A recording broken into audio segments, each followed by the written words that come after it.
بسم اللہ الرحمن الرحیم قال امم با ثمرة لم يبدو صلاحها او قد بدأ جاز البيع لأنه مال متقوم اما لكونه منتفعا به في الحال او في الثاني وقد قيل لا يجوز قيل ان يبدو صلاحها والا والاول الاصح۔ اس وقت رائج یہ ہے کہ باغ لوگ خرید لیتے ہیں، باغ سے مراد درخت نہیں، کہ باغ لے لیتے ہیں کہ اس موسم میں جو پھل آئے گا وہ ہمارا رہے گا، پھل جب ختم ہو جاتا ہے باغ کے مالک کو باغ واپس کر دیتے ہیں۔ تو اب یہ گویا پھل خریدتے ہیں، تو درخت پر لگے ہوئے پھل کی بے یہ جائز ہے یا نہیں؟ تو اب اس میں دو قول ہیں۔ ایک تو یہ ہے کہ اگر جو ہے پھل نکلے ہیں ابھی اتنے چھوٹے ہیں کہ قابل انتفاع نہیں، اس کا مطلب ہے لم یبدو صلاحہ کا یہ مطلب ہے کہ جس کی صلاح ظاہر نہیں ہوئی، یعنی وہ قابل انتفاع نہیں، بہت چھوٹے چھوٹے ہیں۔ اور دوسرے یہ کہ وہ پھل نکل آئے ہیں، اتنے بڑے ہو گئے ہیں کہ وہ قابل انتفاع ہیں، اس کو کہتے ہیں یبدو صلاحہ۔ کہ جیسے آم لے لیجیے، کہ آم کے بہت چھوٹے چھوٹے پھل ہیں ابھی، کہ جھڑ جائیں تو وہ پھینک دیے جاتے ہیں، کسی کام میں نہیں آتے ہیں۔ لیکن اگر وہ بڑے ہو جاتے ہیں، تو اگر وہ ٹوٹ کر گر جائیں تو پھر وہ اچار کھٹائی بنانے کے کام میں آ جاتے ہیں۔ اور اگر اندر سے جو ہے جالی پڑ جاتی ہے تو اس کو کاربیٹ وغیرہ رکھ کر کے پختہ کر لیتے ہیں، تو وہ ایسے ہی کھانے کے کام میں آتے ہیں۔ بہرحال وہ قابل انتفاع ہوتا ہے۔ تو انہوں نے تفسیر ہدایہ رحمۃ اللہ نے تفصیل بیان کی ہے کہ اگر پھل بیچا اس کی صلاح ظاہر ہوئی ہے یا ظاہر نہیں ہوئی، دونوں صورتوں میں، کہ پھل نکل آیا ابھی چھوٹا ہے یا بڑا ہو گیا، دونوں صورتوں میں اس کی بیع جائز ہے، اس لیے کہ یہ مال متقوم ہے۔ اور اس کو جو ہے چھوٹا والا ہے، اگر بڑا ہو گیا ہے تو ابھی جو ہے ٹوٹ کے گر گیا، ابھی فائدہ حاصل کر سکتے ہیں۔ کہ اگر وہ بالکل اندر سے جالی پڑ گئی ہے تو اسے رکھ دیں گے، وہ پک جائے گا، ایسے کھا لیں۔ اور اگر پکانا نہیں چاہتے ہیں تو اس کی کھٹائی یا اچار کے لیے رکھ سکتے ہیں، تو فی الحال وہ قابل انتفاع ہے۔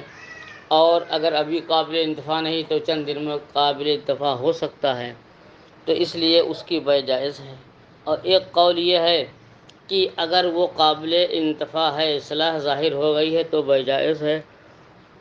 ورنہ جائز نہیں۔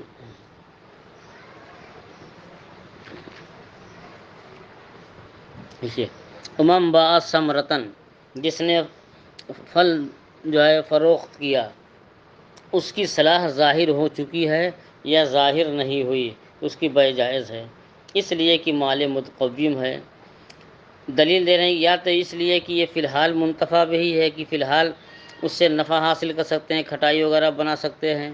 اور فی الثانی، یا فی الحال نہیں لیکن زمان مستقبل میں وہ قابل انتفاع ہو سکتا ہے۔ وقد قیل، ایک قول یہ کہ لا یجوز ان یبدو صلاحہ،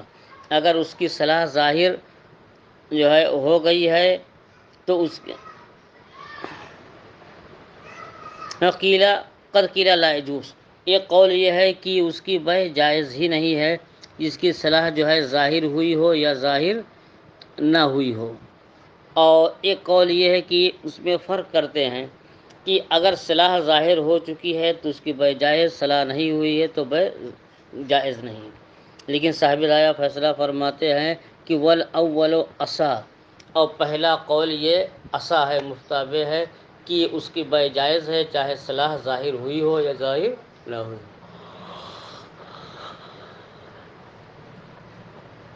وعلی المشتری قطعها فی الحال، یہ تو بیچنا جائز ہے لیکن خریدار پر واجب ہے کہ فوراً توڑ لے، جس وقت بیع ہو گئی اب درخت سے سارے پھل توڑ لے۔ کیوں کہتے ہیں تفریغاً لملک البائع، بائع کی ملک کو فارغ کرنے کے لیے، تاکہ بائع کی، اصل میں جب تک درخت اسی پر رہیں گے تو درخت تو بائع کی ملک ہے اور پھل اس کی ملک ہے، تو بائع اور مشتری دونوں کی ملک، دو انسانوں کی ملک ایک ساتھ مخلوط ہو گئی ہے، تو ایک ساتھ مخلوط نہیں ہونا چاہیے۔ مشتری بھی یہ ہے کہ اپنے پھل توڑ لے اور باغ اس کے حوالے کر دے، تاکہ بائع کی ملک اپنی جگہ رہے اور مشتری کی ملک اپنی جگہ رہے۔ فرماتے ہیں کہ تفریقاً لملک البائع، بائع کی ملکیت کو فارغ کرنے کے لیے، وہذا اذا اشتراہ مطلقاً، کہتے ہیں یہ تو اس وقت ہے جب کہ مطلقاً خریدا ہو، اور بشرط القطع، یا توڑنے کی شرط سے۔ کیا مطلب ہوا کہ باغ سے پھل خرید لیا، یہ کہا کہ یہ پھل جو آپ باغ میں لگے ہوئے، میں نے اس کو اتنے روپے میں خریدا، اس نے کہا میں نے بیچا، اب اس میں توڑنے یا نہ توڑنے کی کوئی قید نہیں تھی، کوئی شرط نہیں تھی، تو اس کو کہتے ہیں کہ مطلقاً بیع۔ اور یا تو وقت بیع یہ شرط کر لی تھی کہ آپ یہ پھل خرید رہے ہیں اور خریدتے ہی آپ کو توڑنا ضروری ہوگا، تو جب توڑنا وہاں پہ شرط القطع، پھل توڑنے کی شرط کے ساتھ جو ہے خریدا تھا، تب بھی جو ہے اس پر واجب ہے توڑنا۔ وَإِن شَرَطَ تَرَكَهَا عَلَى النَّخِيلِ فَسَدَ الْبَيْعُ، اور اگر نفس ایجاب و قبول میں جو ہے یہ شرط کر لیا تھا کہ پھل تو ہم نے خرید لیا اس شرط کے ساتھ کہ پھل جو ہے درخت پہ رہیں گے جب تک ہماری مرضی ہو، کہتے ہیں تو فسد البیع، بیع فاسد ہو جائے گی، کیوں؟ لأنہ شرط لا یقتضیہ العقد، کیونکہ یہ ایسی شرط ہے جو مقتضائے عقد کے خلاف ہے۔ فقہائے کرام ایک ضابطہ بیان فرماتے ہیں کہ وہ شرط جو عقد بیع کے مقتضا کے مطابق نہ ہو تو اس سے بیع فاسد ہو جاتی ہے۔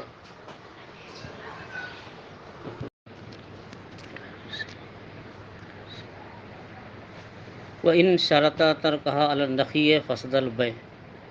اور اگر ایجاب و قبول کے وقت پھل کو درخت پر چھوڑنے کی شرط کر لی تو بیع فاسد ہو گئی، لأنہ شرط لا یقتضیہ العقد، کیونکہ یہ شرط مقتضائے عقد کے مطابق نہیں۔ ایک ضابطہ ہے کہ جو چیز جو مقتضائے عقد کے خلاف ہو ایسی شرط لگانا مفسد بیع ہے۔ مثلا کسی نے گھوڑا بیچا اور کہا میں نے گھوڑا بیچا اس شرط کے ساتھ کہ اس پر آپ سواری نہیں کر سکتے ہیں۔ ظاہر ہے کہ انسان گھوڑا خریدتا ہے اس سواری کرنے کے لیے، فائدہ حاصل کرنے کے لیے، اور یہ شرط لگا دیا کہ اس پر سواری نہیں کر سکتے، یہ مقتضائے عقد کے خلاف ہے، اس لیے بیع فاسد ہو گئی۔ اور جب بیع ہو جائے تو مشتری مبیع کو بائع کے ہاتھ سے جو ہے لے لے، اور مبیع سے بائع کی ملکیت کو فارغ کرنا اس پر واجب ہوتا ہے۔ اب بائع نے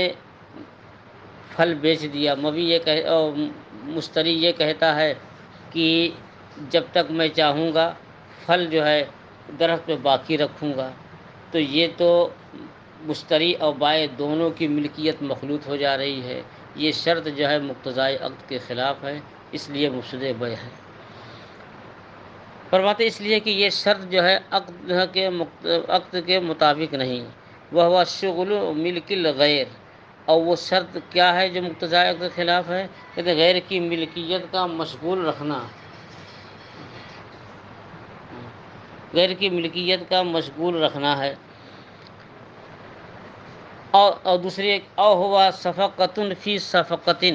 اور یہ ہے کہ ایک صفقے میں دوسرا صفقہ ہے، مثلا پہلے تو انہوں نے جو ہے بیع کی خرید و فروخت کیا ہے، پھر اس کے بعد دوسرا یہ کہہ رہے ہیں کہ ہمارے جتنے پھل ہیں یہ آپ کے درخت میں رہیں گے، یہ دوسرا صفقہ ہوا۔ اب جو ہے یہ درخت پر رہیں گے دو صورت سے خالی نہیں، یا تو مفت میں جو ہے درخت پر رہیں گے بطور اعارہ کے رہیں گے، یا یہ کہ ہم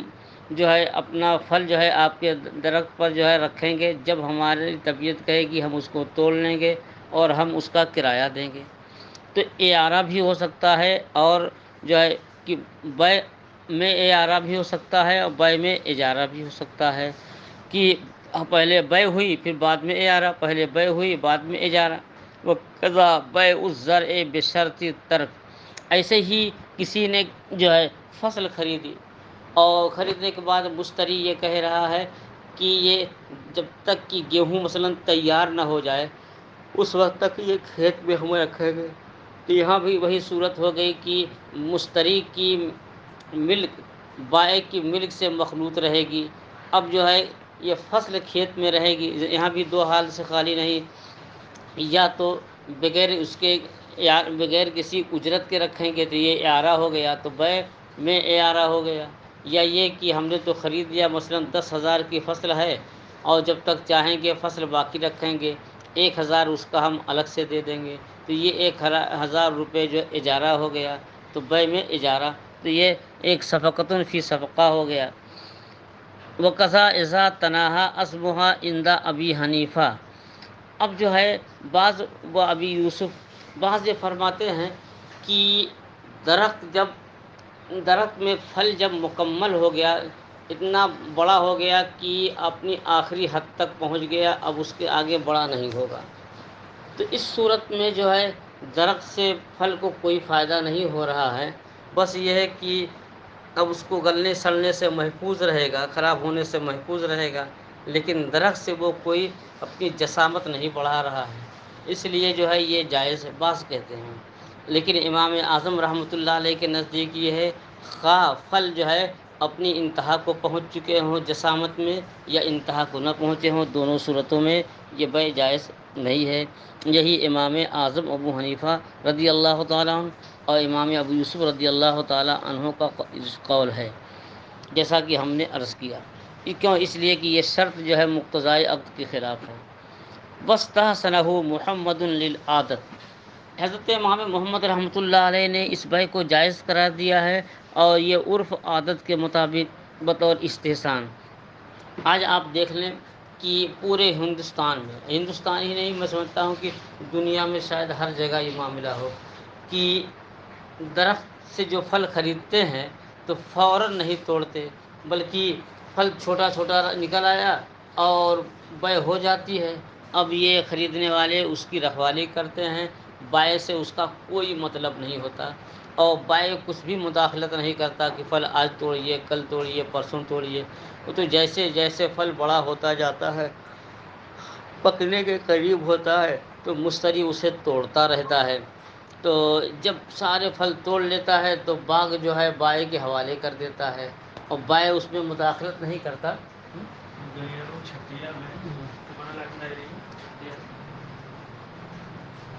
بائع جو ہے اس میں کوئی مداخلت نہیں کرتا کہ یہ آپ آج توڑیے یا کل توڑیے، اور پھر پورے ملک میں یہی رواج ہے کہ لوگ پھل خرید لیتے ہیں اور وہ باقی رکھتے ہیں۔ وَاسْتَحْسَنَهُ مُحَمَّدٌ لِلْعَادَةِ، امام محمد رحمۃ اللہ علیہ نے اسے مستحسن سمجھا ہے عادت کے طور پر، بخلاف ما اذا لم يتناهوا عظمها، کہتے ہیں برخلاف اگر پھل جو ہے اپنی انتہا کو نہ پہنچے ہوں، ابھی تھوڑے چھوٹے چھوٹے ہوں تو وہ بھی جائز نہیں کہتے، لِأَنَّهُ شَرْطٌ فِيهِ الْجُزْءُ الْمَعْدُومُ، کیونکہ مثلاً کہ یہ آم جو ہے ابھی 50 گرام کا ہے، اور جب یہ دشہری آم بڑے ہو جائیں گے 100 گرام 200 گرام کے ہو جائیں گے، تو جس وقت خریدا ہے وہ 50 گرام کے پھل ہیں، اور توڑنے کے وقت وہ 200 گرام تک پہنچ جائیں گے، تو یہ 150 گرام کا جو اضافہ ہوا یہ بھی تو مبیح ہے، اور خریدتے وقت وہ اتنا جز کیا ہے معدوم تھا، تو یہ معدوم کی بیع ہو گئی، کہتے لِأَنَّهُ شُرِطَ فِيهِ الْجُزْءُ الْمَعْدُومُ، کیونکہ اس میں معدوم کے جزو معدوم کی شرط ہے، وَهُوَ الَّذِي يَزِيدُ بِمَعْنًى مِنَ الْأَرْضِ أَوِ الشَّجَرِ،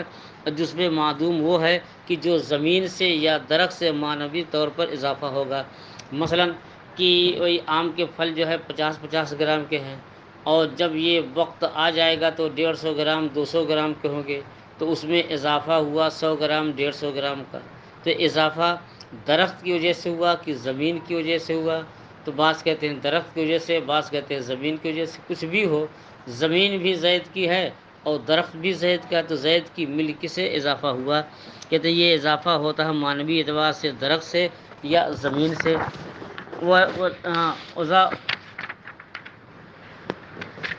وَلَوْ اشْتَرَاهَا مُطْلَقًا، کہتے ہیں اور اگر مطلقاً خرید لے، وہ طرح کہا بس یہ خرید لیا، مثلا کہہ دیا پورا باغ ہم نے 1 لاکھ میں خرید لیا، چھوڑنے کی شرط نہیں کیا، وہ طرح کہا اس کے بعد اس میں باقی رکھا مالک کی اجازت سے، بائع کی اجازت سے، تو طاب لہ الفضل، تو جو پھل میں اضافہ ہوا وہ مثلا 50 گرام کا پھل 150 گرام یا 200 گرام کا ہوا، تو یہ زیادتی جو ہے اس کے لیے حلال ہے، جائز ہے۔ وَإِن تَرَكَهَا بِغَيْرِ إِذْنِهِ تَصَدَّقَ بِمَا ذَاتَ فِي ذَاتِهِ،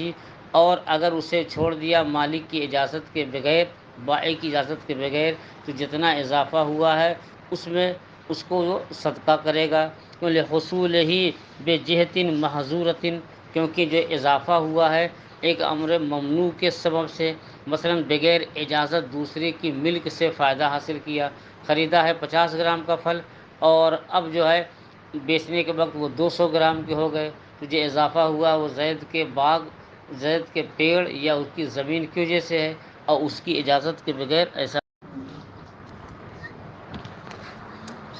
وَإِن تَرَكَهَا بَعْدَ مَا تَرَاهَا،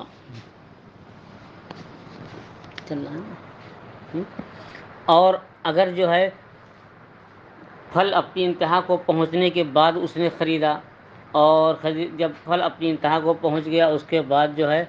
اس پہ درخت پر چھوڑ رکھا ہے، تو لم يتصدق بشیء، تو اب اس میں سے کچھ نہیں صدقہ کرے گا، کیونکہ پھل جس حالت میں ہے اسی حالت میں اس نے خریدا ہے، خریدنے کے بعد اس میں کچھ بھی اضافہ نہیں ہوا۔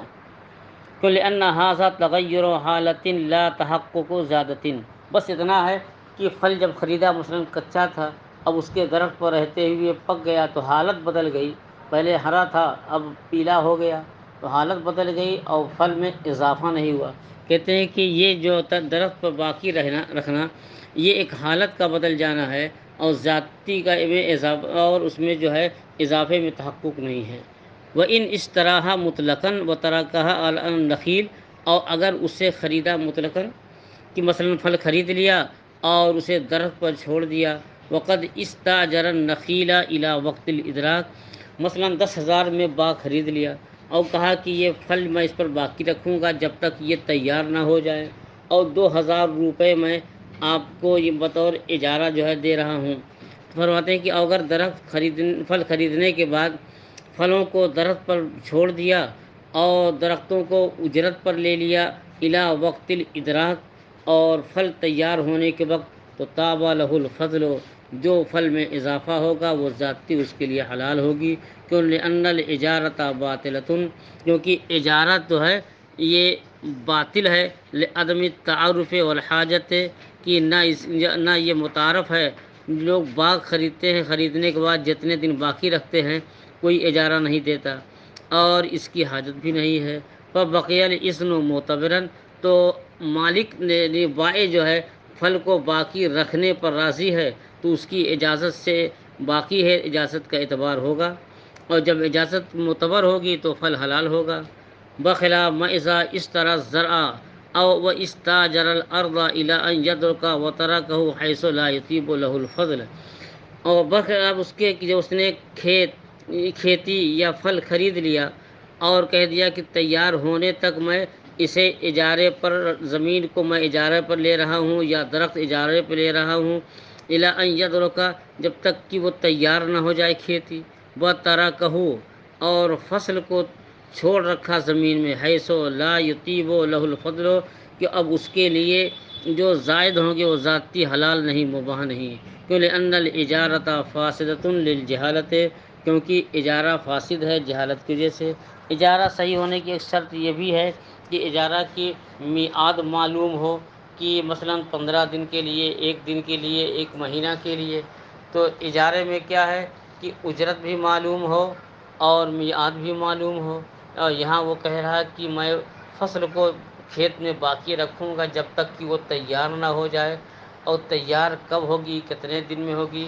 یہ معلوم نہیں بلکہ مجہول ہے، تو اس لیے اس جہالت کی بنیاد سے بھائی یہ جو اس میں اضافہ ہوگا وہ حلال نہیں،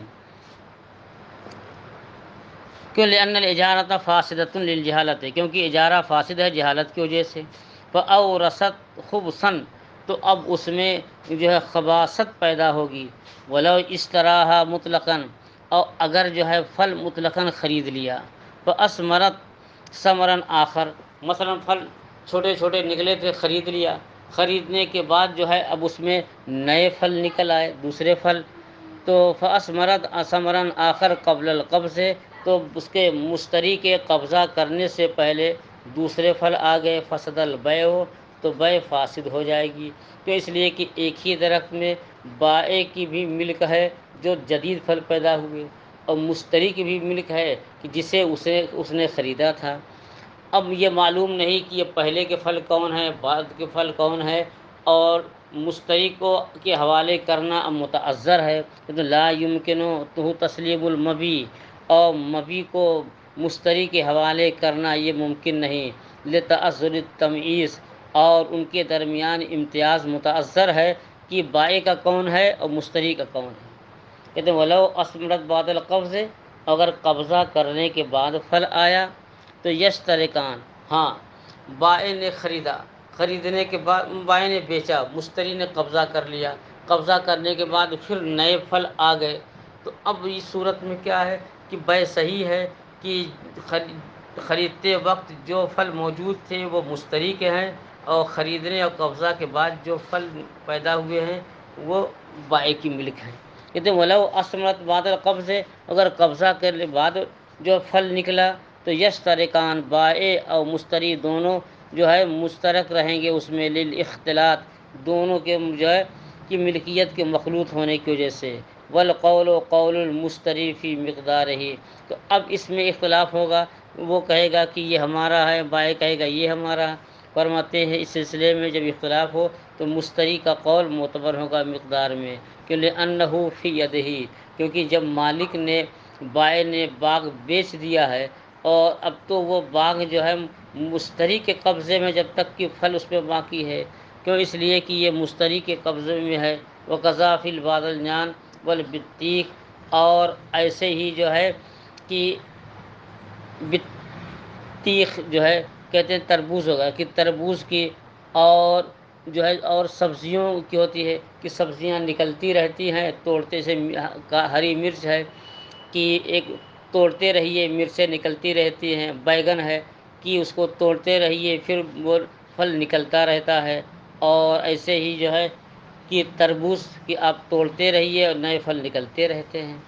تو اب جو ہے جو خریدتے وقت جتنے پھل تھے وہ سب کے سب مشتری کے ہیں، خریدنے قبضہ کے بعد جو پھل نکلیں گے وہ سب کے سب جو ہے بائع کے ہوں گے۔ صاحب ہدایہ رحمۃ اللہ علیہ جو ہے اس مصیبت سے بچنے کے لیے ایک ضابطہ بیان فرماتے ہیں کہ المخلص ان یشتری الاصول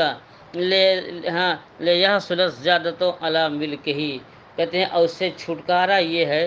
کہ مشتری جو ہے ان درختوں کی جڑ ہی خرید لے،